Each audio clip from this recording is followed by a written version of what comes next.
Hail and Matches Adventures! Welcome to Dragon Age Veilguard, and today I will show you my Ice Smasher Warrior build. It's me, Spot the King, like insanely easy. Look at this poor dude, oh my goodness. It's insanely fun to play, and basic idea is to turn enemies into ice statues and then smash them. So, to make everything work, as always, we need correct gear combination, nice companions that will help us doing our job, and also correct skill tree. So skill tree will be almost the same as one of my previous builds, spinner build, but it's a bit different, and while I will show you it at max level, you actually can make this build a lot faster and go level up it from the beginning. So it will be based on Slayer specialization with two-handed weapon, and we will start in early game by getting tumbling blades to being able to double evade and then follow up with attack. It's pretty nice combat move. Then we get in Rancor to reduce our rage decay, and getting Bulwark. Bulwark is one of my favorite abilities. It's using no rage at all, and it's really hard to generate rage as warrior, especially in early game. That's why I like this ability. So then I recommend getting rage generation over here, and rage basically again. It's hard to generate rage, it's nice to have these rage generation bonuses.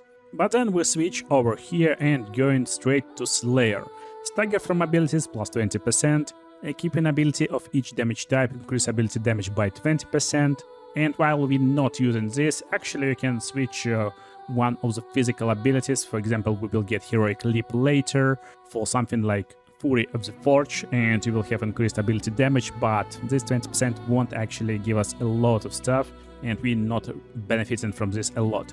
We're getting damage versus armor plus 20%, and we're getting medium armor mastery. That's the first really great note over here that will increase our damage output by insane amount, because it will increase damage of charged and final attacks, and we can make charged final attacks later, more takedown damage, very nice, but you need to wear medium armor and helmet. That's what we are focusing in this build.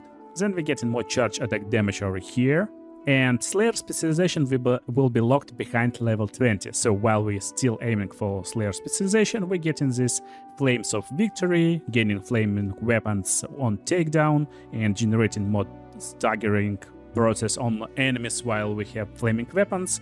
We get more stagger from charge attacks over here, more physical resistance over here, and Whirlwind of course. So here we will be around level 10, and Whirlwind is really great skill, great spell, great ability that gives a lot of stagger on final hit, and you can hit a lot of enemies with this ability. Then I really recommend you getting plus 15% penetration to ignore some resistances, and Rolling Thunder. So when you use your charge attacks, you can charge your second follow-up attack to make final charged attack. That's a great powerful combination to generate rage, to generate stagger on enemies, and inflict insane amounts of damage actually. And also we get heavy attack damage plus 10%, and if you find a lot of wolf statues, you can actually finish tree over here. Whirlwind is area smash abilities, and so here we get smash and strike bonuses. While we don't have strike right now, still we can prepare for the time when we get strike ability. One of the strike abilities is Fury of the Forge, but it's fire ability and we're not benefiting from fire damage actually. So pick this ability in your arsenal only if you're completely ignoring this ability and you want to use two abilities and benefit from this 20%, but I don't like it. That's why I'm not recommending this. I recommend you getting these smash abilities to make them deal more damage versus armor and more stagger.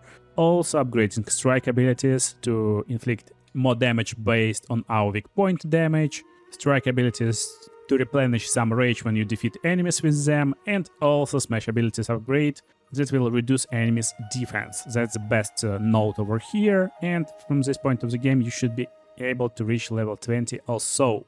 And that's where we unlock Slayer specialization. If you haven't reached level 20, maybe you found a lot of wolf statues, I will explain what we get later, and you just follow this road. But when you unlock Slayer, get your ultimate, which is insanely cool looking ultimate for gold and glory. You just jump into the skies and then jump downwards on enemies, dealing high stagger, very cool. Heroic Leap, strike smash ability, very nice to close distance to enemies and just attack and smash them.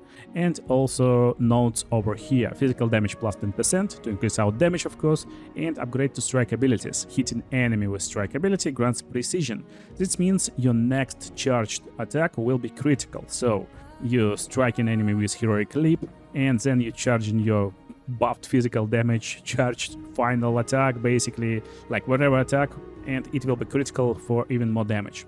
Also we get penetration over here, so we're ignoring resistances, and also smash ability upgrade that will make smash abilities treated as charged abilities, charged attacks. So every charged attack node we took already, for example like one over here, it should be stagger from charged attacks plus 20%, will also be applied to heroic leap and other smash abilities. That's it. And that's why I really like this combination of Bulwark, which is smash, whirlwind, also smash, and last smash ability heroic leap. I like this combination a lot. And next part of Slayer specialization will be locked, but that's only 4 levels. So one of them will be locked before level 30 and then level 40. And first of all, when you reach level 30, you want to upgrade Two-Handed Wind up. That will give you ability to make 2 charged attacks with any of like your attacks for like one final big hit. I mean, you already know how to do it, but now you can hold this charge even more and charge it like 2-3 times for like crazy amounts of damage when you fully charge your weapon. Then you get this bonus to your charge and final attacks, which is great. Make charge attacks generate more rage, and also after short delay, charge attacks will deal extra physical damage. That's like not most important stuff, it will just buff you up and make you more powerful. Here at level 40 you get Arc of Destruction, that's nice abilities that will give you ability basically to run forward and attack with agile attack on your enemy that can be combined with second attack. Pretty nice sprint, cool attack, but whatever. Here we will have more weapon damage and ability damage, and also this greater passive. Bonus ability damage also will be applied to your weapon wet damage and vice versa at 20% of its value, but still it's nice buff. Every like ability damage will be increasing your weapon damage and vice versa. Very powerful buff. And also expanding rage heals you for 100% of rage spent. So just nice buffs for the end game. That's it. But that's how build is made basically. So to make everything work, we need to go to the top left. Final attacks are critical hits versus enemies with low health, charge attack damage plus 10%, and charge attacks with swords or axes will apply bleeding to enemies.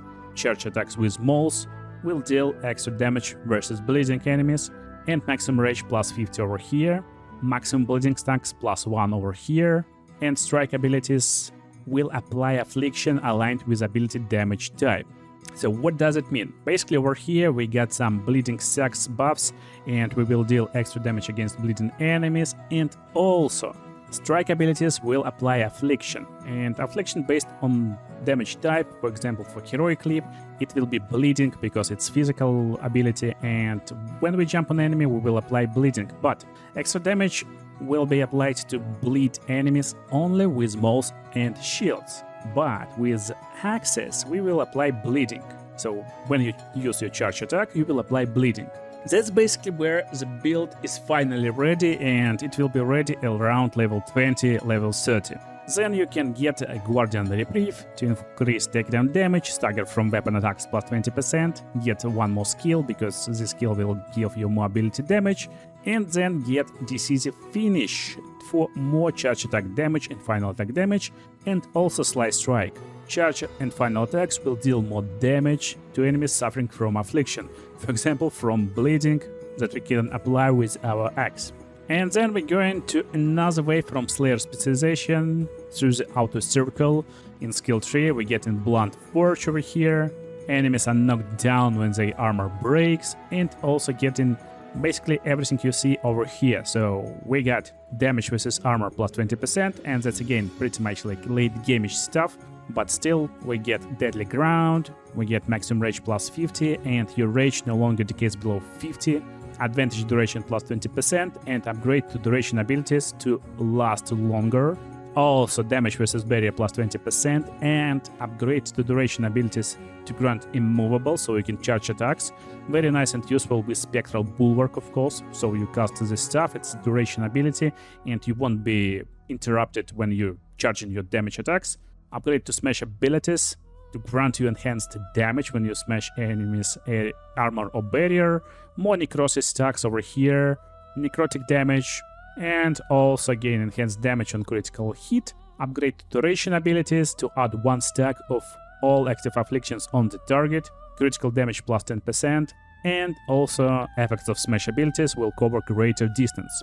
So, what does it mean to inflict extra stacks on enemies with duration abilities? Basically, when we inflict any afflictions like bleeding, for example, like shield condition, we just cast a Spectral Bulwark in melee range, and it will give extra stacks, and enemies will die from damage over time effects. You can finish your build in like insane late game when you level up to the maximum with rage generation over here, and basically useless stuff in this part, and we're going just for affliction damage plus 10%. So right now it doesn't sound like a really smart build, it's just some weird like damage over time warrior, and yeah, it's kinda weird damage over time warrior with some cold damage and also necrotic damage buffs, but everything works thanks to our Great Axe. We will use Crystalline Great Axe, so it's two-handed axe, and if you don't know how to get it, it's pretty easy, you just need to find it in the chests. Every weapon got an icon, this weapon got Shadow Dragon icon, and you will encounter most of these weapons in the Dog Town, because it's Shadow Dragon's territory. That's just a tip, it doesn't mean you will find all great axes over there, but just look at the traders and other guys and you will find it. And I really wanted to make the build around this axe. So what traits this axe got? First of all, it got cold damage instead of physical damage, and also pretty low stagger, so it's not like insane axe. But when you upgrade it, you will have cold resistance, and then necrotic damage also will buff this weapon, which will be beneficial for us in the later stages of the game when we get the skill tree up to parts that will increase our necrotic damage, and charge attacks apply shield. So when you upgrade this Great Axe to Epic, that's where the fun begins. But most fun will start when you upgrade it to Legendary tier. When you apply shield, you also apply necrosis, and necrosis will start to deal cold damage. That's where damage over time will become insane. Basically, you do your charge attacks, you apply necrosis and shield at the same time. You can do it 2 times in one combination, really fast, insanely fast. You will apply a lot of bleeding at the same time, and you just cast your Spectral Bulwark in the melee range and up all of these stacks in just a matter of seconds. That's crazy how much damage over time you can inflict on your enemies. For augmentation, I got 40 added cold damage on this weapon, so damage is pretty fun and nice. And that's the weapon we will use, but for our one-handed weapons that we won't use a lot, we get Woodsong Cleaver. Again, you won't use this, but you will benefit from bonuses. That's why I picked weapons that got bonuses not to itself. For example, uniques like Meredith Legacy, for example, or like Metal's Light that will deal added fire, necrotic, electric, and cold damage will benefit only from itself. So it got no bonuses that can be applied to other like weapons when you're not using main weapon. But if you pick something like Dark Shard, for example, that got necrotic resistance, it will benefit you. Yeah, you will get this necrotic resistance actually, even if you're not using this weapon. That's why you can change it. So my weapon is Woodsong Cleaver, and yeah, by the way, if you want to find all uniques in this game, I got insane video that shows location for every unique in this game. Make sure to watch it, link is in the description. But right now we don't need any uniques for this build, so Woodsong Cleaver will give us rage regeneration, more rage when we taking damage, and barrier and armor damage will be increased by 1% for every 2 rage. Very nice. For shield, I got Captain's Hitter, just flat defense, so we got more defense, more health, more resistance. And when you upgrade to Legendary tier, weapon damage will be increased by 15% of the sum of all our resistances. As you can see with this build, we got a lot of defense and a lot of resistances, a lot of cold resistance, necrotic resistance, physical, and that's why we got a lot of weapon damage thanks to our Legendary shield. Then, to make everything work, we need right augmentations and right armor, of course. For augmentations on our one-handed weapon we got 15% damage at high health, and on shield we got damage at low health. And for our armor we using Dash Mask and Researcher's Code. It's Moon Watch set basically, and my character is Moon Watch. So this will give us extra stacks of damage over time effects, which is great for my build. But don't worry if you trying this build on other character, not Moon Watch, it doesn't matter too much, it won't affect build a lot. Dash Mask is great, so affliction damage will be higher, affliction duration will be higher, and affliction damage relative to Moon Watch Elite Strength. Basically our damage over time will be insane with this mask, and I'm not sure if I really want to upgrade it to Legendary tier. Will this explosion that will be triggered anytime we apply 3 afflictions, it will be good. I'm not sure, I haven't tested yet, but I guess it will work really nice. For our armor we got Researcher's Code, so it's a medium armor too.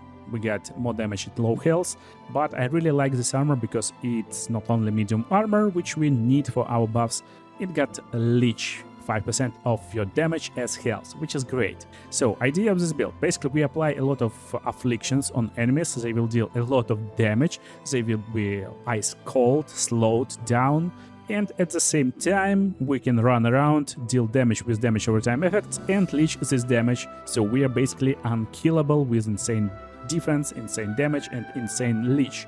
Defense will be increased by 1% for each percent of missing health, which is also nice. And if you upgrade it to Legendary tier, which will be insanely beneficial for this build, leech effectiveness will be tripled versus bleeding enemies, and we can easily apply bleeding, as you know. So, for our belt we're using Shadow's Grasp, and it's just belt to increase our cold damage.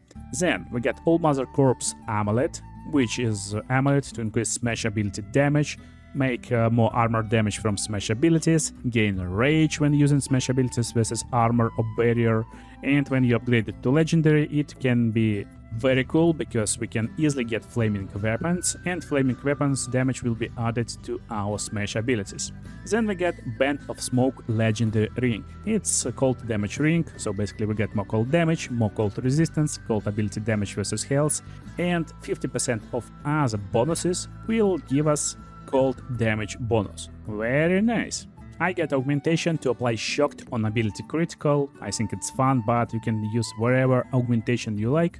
I just want to apply shocked because it's another damage over time, and since it's another damage over time effect, we can make more stacks of shocked just by cutting Spectral Bulwark, and that's it. Another ring will be Precious Decay, it's necrotic damage ring, so necrotic damage resistance, ability versus health, and also 50% of your other damages will be applied to necrotic damage bonus, and necrotic damage bonus will be applied to this weapon, so that's like a lot of back and forth bonuses applied to this weapon, to necrotic damage, then back to this weapon. That's pretty crazy. For augmentation I got applied shield on ability critical, again one more way to apply shield.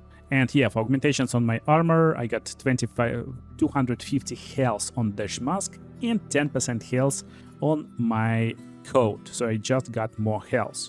As you can see I got 4k health, almost 4k health on this character, which is really great. For my runes I got Glassite for 10% cold damage, 10% necrotic damage Scorch rune, and also 10% flat damage Ascent, so just a lot of extra damage for us. And don't forget you can augment your weapons, so we got 2-second duration on our Whirlwind, we got minus 15% cooldown duration on Bulwark, and Heroic Clip got more radius, so we can close the distance from larger distances basically. To make everything work, of course, we need the right companions, and since we're doing a lot of cold damage, Nymph is a nice idea to have in our party. Basically, you want to equip Winged Lotus on her Locus, and this will make enemies vulnerable to cold damage when you use Attack My Target. For keepsake, I like using this one, your critical ability hits applied shield. There's another one I haven't tested a lot, but it's also fun. Entire party shield applications instead deals 300 cold damage, so it's pretty fun. But again, I like to inflict damage over time instead of just banging enemies. And for main skill we will use Blizzard to make enemies frozen, which is great for us, so they will be frozen, we can easily like defeat them and deal a lot of damage. And you want to level up to the left part, damage per hit increased, duration plus 33%, and now applies shield on each hit. Also, this ability can detonate Sundered. And with the Terwinter Long Cloak, you can detonate enemies and apply Frozen, double the Frozen duration. And with Exhaustive Knots Trinket, you can increase Frozen duration, and enemies will have minus 25% to all their resistances while frozen. So that's party member number 1, and the second one will be someone who can apply Sundered. In my opinion, the best candidate for this role will be Harding. So first of all, Harding, when you level her up and finish her questline, will have this Veilguard status, and she can make enemies bleed basically. And to detonate Sundered, you need this Shred ability. I mean, to apply Sundered, of course, you will level up it with damage versus armor, basically like medium line. When you use Shred, you will gain precision for critical hit. Shred can trigger automatically from time to time, and more critical damage. You don't need Sundered duration, you will detonate it instantly, so Sundered effectiveness plus 10% is better. And also Shrapnel on critical hit. Shot will shatter and send Titan Stones on every direction. Very nice to apply a lot of bleed stacks. So bleed stacks will give you some bonuses also and more damage over time. It doesn't matter what weapon you will use, but I like use my regards. Attack my target deals more damage versus staggered enemies and more staggered duration. Pretty like fun buff since we can stagger our enemies actually. For keepsake, get Letters of Inquiry, and this will give you basically ability to apply bleeding with your ability of Harding, and she will do extra damage versus bleeding enemies. For armor, since every armor will deal something with detonations, I like Spelunker's gear. This basically gives you more Sundered duration, and she will deal more damage versus Sundered enemies. And Dwarven Key, just for maximum potions, very nice buff for you. And I guess you already want to know how this Ice Crow Smasher looks in action.